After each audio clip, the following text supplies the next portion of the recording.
Welcome to Bubba Rob's Carnivore Journey. Hello everybody, it's Bubba Rob. How's it going? You know, I promised everybody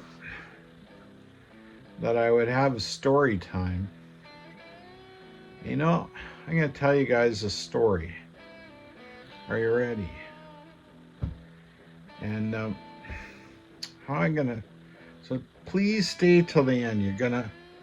You know, it's kind of a... It's a tough story, but you know...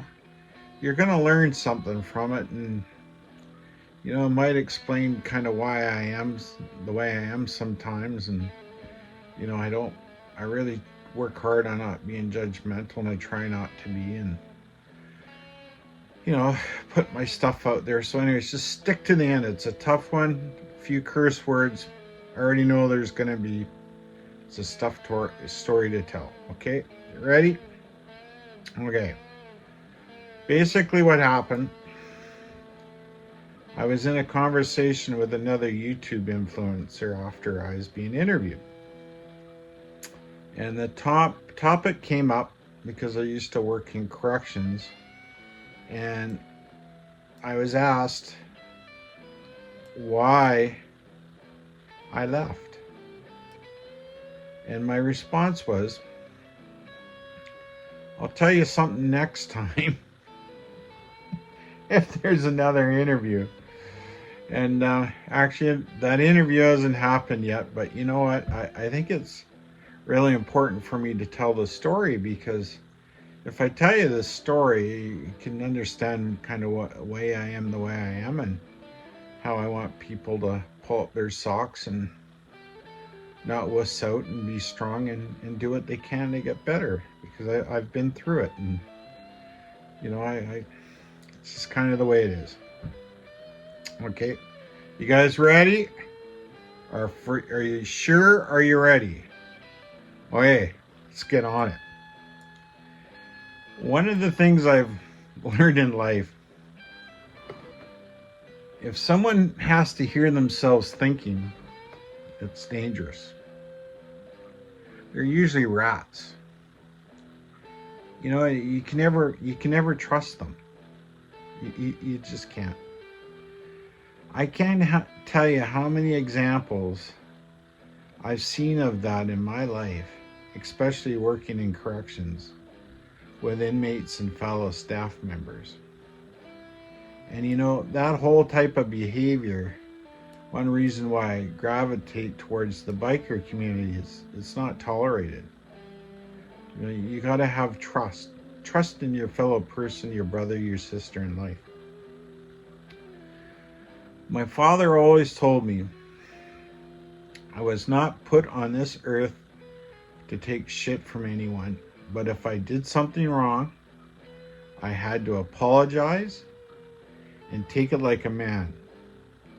There's no room in my life for people who are full of shit. Absolutely none.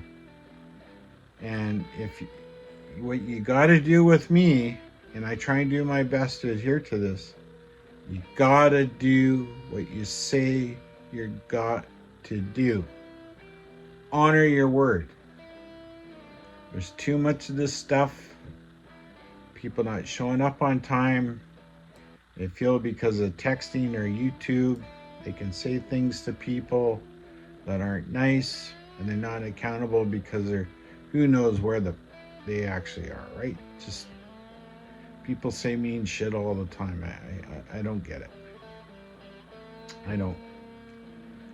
So I want to ask you guys a question before I really get into the topic.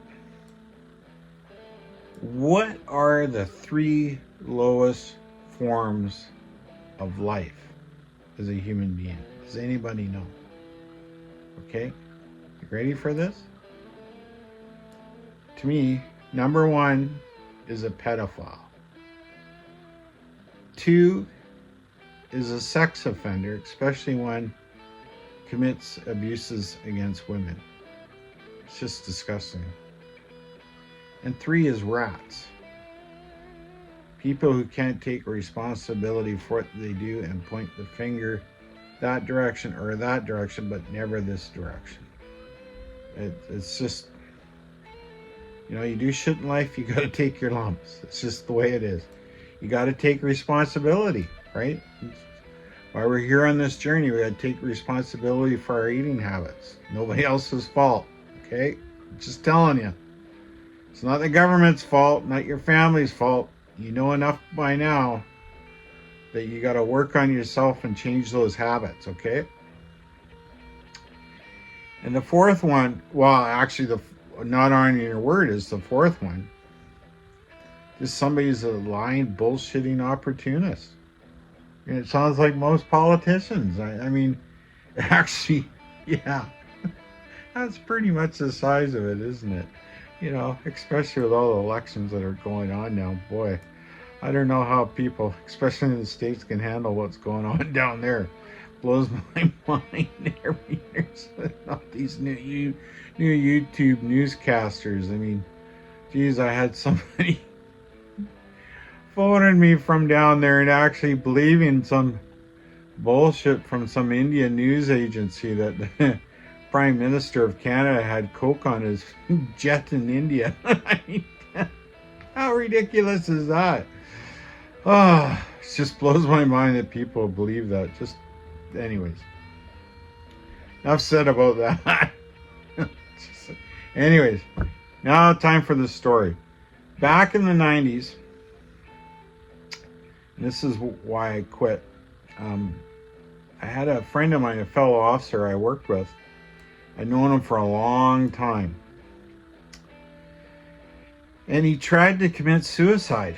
I can't really get into the specific details of the event because, you know, he might be watching or one of his two boys might be watching. I mean, I don't know. I'm just not going to bring it up. It's not right. And to a certain degree, I don't want to relive part of it myself. But, you know, so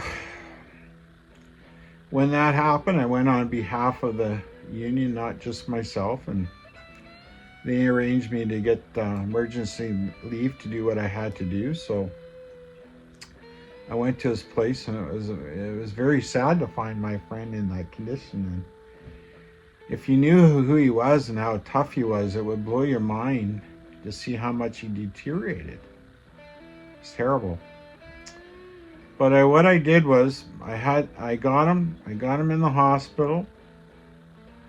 I sat with him during his psych assessment on the request of the psych nurse. And that was due to exactly how dangerous of a fighter he was. And they didn't have anyone that worked at that staff that could deal with him. I'm telling you, they couldn't. And you know what, to be honest with you, I couldn't have dealt with him either, but he was fucking, I tell you, he was a tough man. not going to get into how tough, because if I told you some stories about him, people would know who it is. Maybe not in YouTube land, but people around here would. And like I say, I'm not a rat, and I'm not going to humiliate him. There's no way. Not going to happen. So anyways, but what I found was, during that psych assessment, you know, the behavior that I thought that, you know, it might escalate to never happened. But the strangest thing happened was the sense of relief came over him. And the change in his face, his muscles started to contort when the pressure came off. I forget which Arnold movie it was, but you know, his face started to bubble and all this stuff. It was pretty brutal. It was quite scary. I mean, it scared the crap out of me. I mean, it's just like out of a sci-fi film, like I say. And you know what? I've never forgotten it. As I'm sitting here talking to you, I can still see it. I can still see it, and every once in a while it wakes me up at night. It's just what happens. So anyways, after that incident, I went back to work that day, and as soon as I put my uniform on, I couldn't keep it together. So I walked into the shift scheduler's office and did the only thing I knew I could do is I booked all my vacation time. I couldn't deal with it. I just started crying. I could barely keep it together. I went home. Little did I know, that was my last day of work at that institution. It was going to be to no more. It just wasn't. I didn't know that day, but I'm about to tell you, you're going to find out. And I want you, if you want to hear more and you think you can handle it, keep listening. Okay. And what I'm about to tell you, you can't make this shit up. You can't make it up. Just impossible. So, when I tell you this, you understand why I have such a hard time with people when they're having a pity party on here. I try not to say anything, but it really, really bothers me. And that's what I have to work on, is about not being judgmental. Okay? It's just the way I am. It is. Like John Wayne would roll over in his grave when he hears and sees some people behavior. I don't know. But anyways, during that time in my life, what we were going through, my wife was pregnant with my son, and we're not together anymore. We've been apart for almost 8 years now. But my daughter was 3.5 years old, and I started coming apart. My mental onion was really peeling at a rapid rate. I didn't know what to do, and I started having all these nightmares from suffering from reliving critical incidences that had built up, different suicides or overdoses or violent stuff. I mean, it's just going on, and it's all popping off at the same time. So the only thing I could do is I got myself in a critical incident program where they're supposed to bring you down from a traumatic event, because I wanted to get my life together for my young family. Like, I knew I had to support them, but I just could not keep it together. And I wasn't prepared for the journey that was about to start. I was on my doctor's care, my family doctor, and I was had a psychiatrist and a psychologist for counseling purposes, and they put me on I think it was Prozac or something, a couple different things that didn't work. And because I wanted to get my life together and get to work, I had to pay my bills. So anyways, while this was going on, there was a deputy director at the institution that was trying to bull me into writing a report against my friend, so that they could take disciplinary action against him while he was committed to a mental institution. I mean, how barbaric is that? I mean, the guy's in that position, and you're gonna put the nail in the coffin when he's in a mental institution? What kind of piece of shit does that? I mean, it's just unbelievable. My wife was pregnant with my son, and my daughter was 3.5 years old, and it was just brutal. It's just sad. And I remember waking up one night, I was feeling quite nauseous, and I went to the bathroom, and I bent over the bathtub and I tried to vomit. I didn't know what was going on.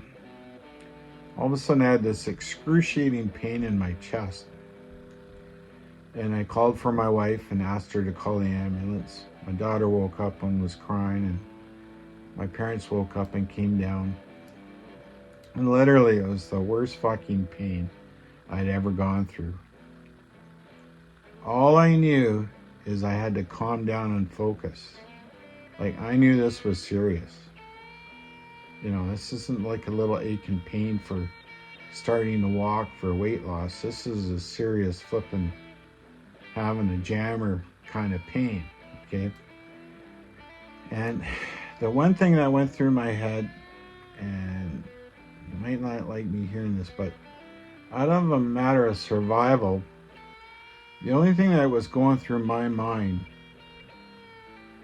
because of the pressure I was under because of that deputy director, was me actually having his head between my two hands and I was squeezing it like a fucking watermelon would pop. That's what got me through that. I know it sounds rough, but I'm telling you that's what happened. And I think that probably saved my life. You know, sorry for being so descriptive, but it's just what it is. And, you know, you just can't make this shit up. You know, and, you know, while I was going through all this, that piece of shit actually had the nerve to threaten me on the phone and cancel my vacation time, and I had to go on disability, and I told him I would not rat on someone who had an issue outside of the job site. I had 2 sons to feed. The conversation deteriorated and I just couldn't take it anymore. I told the deputy director to go fuck himself. That was it. You know, they canceled my benefits 3 times. They put me in a position where I couldn't pay my mortgage. My son was born early because of the stress that was going on. We had to sell the house. You know, it just, you know, I wasn't protected. I wasn't protected by the union. They, you know, and that's a whole different subject, well, different video, but anyways, when I was going through all this and I started going in employees assistance, you know, I couldn't even drive. My father was driving me down to the program, and he was trying to give me advice that Newt brought me speech about how I had to get back to work to support my family. And, you know, I was under a lot of pressure. So I said to my dad, I said, you know, I got a story for you, and I'm going to tell you a story, and I won't repeat it on here, because if you thought the pop in the head thing was rough, this was a lot rougher. So I told him this story, and I asked him, I said, could you have done it? He said, no. I said, well, I did. I said, and that's what wakes me up at night. He didn't even understand what his son was capable of. I was never given that speech again. Just wasn't. He knew just not to go there. The moral of that story is you can never live in another man's shoes. That is why we shouldn't pass judgment on others, and that's why I continually work hard on doing it, even though I do sometimes, which I apologize for. You know, the saddest part about that part of my life is that, you know, I considered myself a hero, and till it was over with, I only had one fellow staff member even give me a call to see how I was doing. They're all scared, I guess, because the deputy director was such a jerk. Unbelievable, man. You know, there's other stories about that guy I could tell on here. There is no brotherhood. There's no brotherhood when people live in fear. Right? It's just, you know, it actually kind of bothers me when somebody calls me brother and they don't even know me. Because it doesn't mean anything. There's no substance to it. It just doesn't. Just, you know, just doesn't. But the only thing I knew is I conducted myself with integrity. honor and I didn't rot. It was unbelievable. You know something? I wouldn't change a thing. I all the things I've sacrificed from that moment on, I wouldn't change, because I am who I am with my moral compass. I did run into other staff members in the future after that incident, and some gave me hugs and said thanks for what I did, which I appreciate. But I guess they felt it was time to, when it was safe to do so, for them to do it. But I'll tell you, it was sure a lonely place I was in. It was, I got a few other videos to really get totally in depth on this subject, but it's not really the time for that. I was asked a rhetorical question once in a counseling session. And the question was, if I considered myself to be normal. And I said yes. The question was, how could the management treat me in such in a professional manner? Or if they were working in such a dysfunctional environment in corrections even longer than I have. You know, that there's a lot of truth to that. That kind of made a sense, because the hardest thing for me to deal with was like, wow, geez, I saved somebody's life. I thought I did a good thing. Somebody should give me the winning lottery ticket. Never happened. You know, it just didn't happen. It was rather empty feeling. You know, so when you feel victimized by another at your work or in your home, maybe ask yourself the same question. You know, you don't really know that other person or how they're going to react, so you know, the quicker you can let things go, the better off you're going to be. I mean, my life has never been normal since. I don't even really know what normal is. I mean, I really don't want to belittle somebody else's trauma. I know there's people out there that faced worse things than myself. But on the other hand, because I've gone through some of those things and a lot of things I've seen, I really can't stand seeing people beg on here or sensationalize their issues. Something I have to learn to get over. You know, I really am so lucky to have survived to this point. I believe I'm much longer for what I've gone through. You know, I wasn't really entitled to jack shit. Anything I've received, I've had to work for. I've had to put the work in. That's why I keep talking about it. You got to put the work in. You got to put the work in. You got to put the work in on your mental health. Right? Just, you know, your mind keeps going. It keeps thinking, and you just can't go somewhere once a week and have it disappear. That's why people have problems. Just saying. You know, the reason why I tell my story is I believe everyone has the ability to move forward and heal from whatever trauma they've gone through. That's it. It's like, every time I talk about these things, and I'm going to talk more about them, it's actually quite hard for me to even think about it again. I really want people to be as strong as they can be in this life and move forward. I mean, I don't know. I don't know what to say.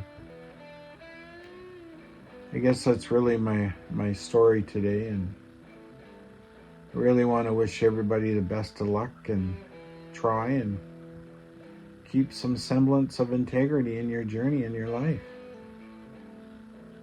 You know, it's important. Be honest. I guess this is the point where I should say, please like, share, subscribe. I'm going to let you guys go. Remember to be a good person, good stoic, good carnivore, good biker, good blues person. Could be a good peace officer, good rainbow warrior, whatever it is. Remember to be kind. Be honest, be truthful. Have some integrity. Do the best you can for people, okay? I love you all.